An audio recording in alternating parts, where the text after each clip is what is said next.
Hi, my name is Liz Schwenke, and welcome to this episode of Inside Edition, where we talk to folks about current and upcoming events in our town. Today I'm really happy to have a gentleman here who's the chairperson of Sharefest. You might have heard a little about it, I know I have, but I'm here today to learn more. This is Gary Cheney. Welcome, Gary. Thank you, Liz. I'm so happy to be here. Thank you. We're happy to have you. Can you tell me a little bit about Sharefest? Because I know like this much, and I know there's really this much to know. So how it got started, how you got involved in it. Sure. It can be a little complicated, but when you really think about it, Sharefest is just it's a time of sharing love with our neighbors. It's a festival of sharing love for our neighbor. What the concept really is to go out and help meet the deepest needs in the community, whether that be for food collections or maybe clothes for those people who need clothing, or recycling and reusing. It's a day of service as well, so we love to go out and help the seniors and the disabled or disadvantaged, or maybe sometimes people just are having a hard time and they need a little help. For example, maybe they need to find a job and we can hold a job fair. So Sharefest is just meeting the deepest needs. Yeah, that's terrific. There's a lot of people out of work out there. Absolutely. I know Mayor Balderman has actually claimed September 1st to the 11th as National Sharefest Week.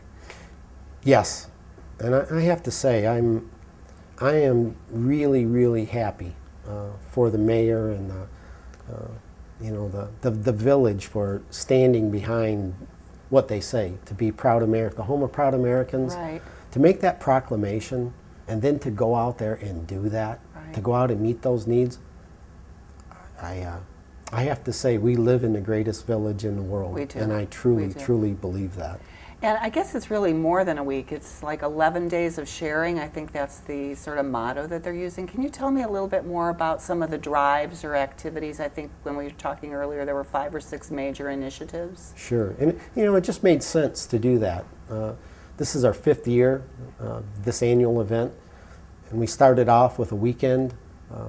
But you can't hold back the giving when you live in the greatest village in the world. So we expanded that out to the 11 days. And during those 11 days, we do an ingathering of goods. There are items that we have recognized as being needs in the community. So for example, we have Angela's Mission, which is an ingathering of supplies for our troops serving overseas, if they've been hospitalized or if they're in need. And then we do a book collection that fits very well with our recycling as well. We have this book collection. We gather books for 11 days at different locations. And then on the Saturday, September 10th, it's always the second weekend in September, we have a free book exchange at our main event. Oh, that's you can bring cool. in a bag of books, or you can take out a bag of books. And a book costs $10, so if you can get it for free, that's a pretty good thing. What's another initiative? Well, the next thing we do is clothing and home goods. So clean out your garage, or maybe donate some clothes. We have local families that are in need of food and clothing. I can tell you that just last month we had 700 family visits to our 3 food pantries. There is a need here, a deep need. I had a lady from a nearby community call me up and she said, I heard about Sharefest from a friend. And she says, I don't have any money and I don't have any family. And she says, could you just bring me a bag of groceries? I can do that. We can do that. Absolutely. And we should do that. Yes, we should. So those are the kinds of things that are going on. We also, collect new toys for the Pediatric Oncology Treasure Chest Foundation. And it's for children fighting cancer. It's something dear to my heart, and I just felt that was something we should do. And we have coordinators for every one of our events. And just wonderful people. So these are all things that are ongoing during the 11 days. How do people know, like, where to take books or where to donate food or clothing? Or another great question. How we solved that problem was that we put on our website at sharefestnewlenox.com a list of all of the locations. And they are everything from churches and businesses, the Chamber of Commerce and places like that. And they have a checkbox by each item that they will collect. And then what we do is we go along and collect all of those. And then on Saturday the 10th, where we do that another big ingathering at the main event, we disperse it all on that Saturday. Yeah, that's great. Now, if businesses don't have books to donate or clothes to donate, can they make monetary donations? Absolutely, absolutely. You know, Sharefest is not meant, it's an amazing thing. We've actually been able to have 500 volunteers come together, over 60 organizations, and we've been able to do that with next to no money.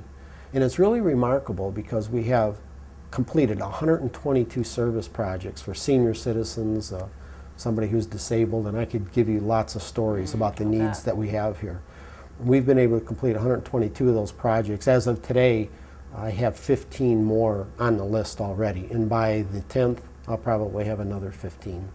So if someone needs a major home repair and they can't afford it, how do they go about contacting you to see if they, first of all, qualify, or if you're able to help them with their needs? How do people reach out to you to say, I need help? We usually see that it happens three ways. One way is just word of mouth, and they'll get connected to us somehow, through a friend, call on a phone. The other way is through our website, you know, at sharefestnewlenox.com. We take half of our requests for help and half of our requests to be a volunteer through the website. And then the third way is through the churches and the businesses. And it just gets filtered back to us. The Village Hall also has referred people to us. You know, we like to say we do minor repairs rather than major repairs. I have to tell you, we have completed some very large minor repairs. Yes, yes, yes. Oh, that's most great. of the time it's cleaning windows and picking up the yard, and it's painting and repairing windows. You know, it's just minor things that people can't do themselves. Exactly. Sometimes they're elderly or they're out of work and they can't afford to have a repair done. Right. So this is really great. An 86-year-old lady called and wanted a new TV set. She had one wasn't working anymore, and wanted us to put up a flat screen for her. So we did, 48-inch flat screen. So that's great. That kind of thing we love to do. So all this is happening over 11 days, but you and I spoke earlier that all sort of culminates on Saturday the 10th, where a lot more activities are going on. Can you talk a little bit more about what's happening that day and where it's happening? Yeah, that's really exciting. It's a beehive of activity, and I am really pleased to see that event, you know, go as smoothly as it does when you have so many people involved. And I think our coordinators do a marvelous job of organizing that. But on that event, it's at Spencer School campus, which is on South Spencer Road. We meet from basically 9 to 3, and we have all of the in-gatherings that we discussed. But in addition to that, and this year is really important because we have a household hazardous waste collection here. There's only 4 of them that happen all year long, and Will County Land Use decided that they wanted to partner with us and have for several years. So we're going to have a household hazardous waste collection there. 8 semi-trucks, and they collect all of that household hazardous material. You can get rid of it. And how great it is that we are, you know, one of the safest communities in all of America, and we live up to that by having a hazardous waste collection here. So that is going on that day, and I have to love this. We have a job fair this year. And how many people need a job? Yeah, lots of people need a job. Yeah, we have, as of today's meeting, I believe we have 13 or 14 companies that are there to hire. They're not there just to look at resumes. They are there to hire people. They want to hire people. All kinds of businesses? It's banking, finance, insurance, retail. Construction? We haven't had much on the construction side, as you could probably Well, maybe imagine. somebody will see our show today and give you a call. That would be great, too. That would be wonderful. Yeah. Yes, it would. And then in addition to that, we have a health fair, health and safety fair. I have to tell you, we have some marvelous partners there. It's remarkable. We have one company that's coming in and has offered, a dental company. Oh, that's needed a lot. Said that they will give free dental exams and cleanings to every student here in New Lenox. Great. How great is that? That's a gift of love. And then everything sort of ends, although I'm sure preparations for next year will start as soon as this one ends, but with 9/11, which is the 10th anniversary of course, September 11th, and you're supporting that effort that's going to be going on in the Commons. Can you talk just a little bit about that? Absolutely. we see that as a great relationship. It's an accumulation. You know, that day is a day of remembrance and a day of service. So through Sharefest, you're able to go out into the community and serve others. And then we also have that day of remembrance on 2 o'clock. We're going to have a ceremony right here in the Village Commons like we have in previous years, and that is a day to remember those fallen heroes. And we should do that. It is a day to remember. So we would love people to come out to that event. I'm sure it'll be packed. So in conclusion, if you want to volunteer or you need help or you want to donate, it's basically go to the website, which is www.sharefestnewlinux.com. Okay, or call 815-717-2614. It's the Sharefest hotline. Do they speak to you directly? Yes, Liz, they do. I don't want to miss a person. I talk to everybody, every person that I can, yes.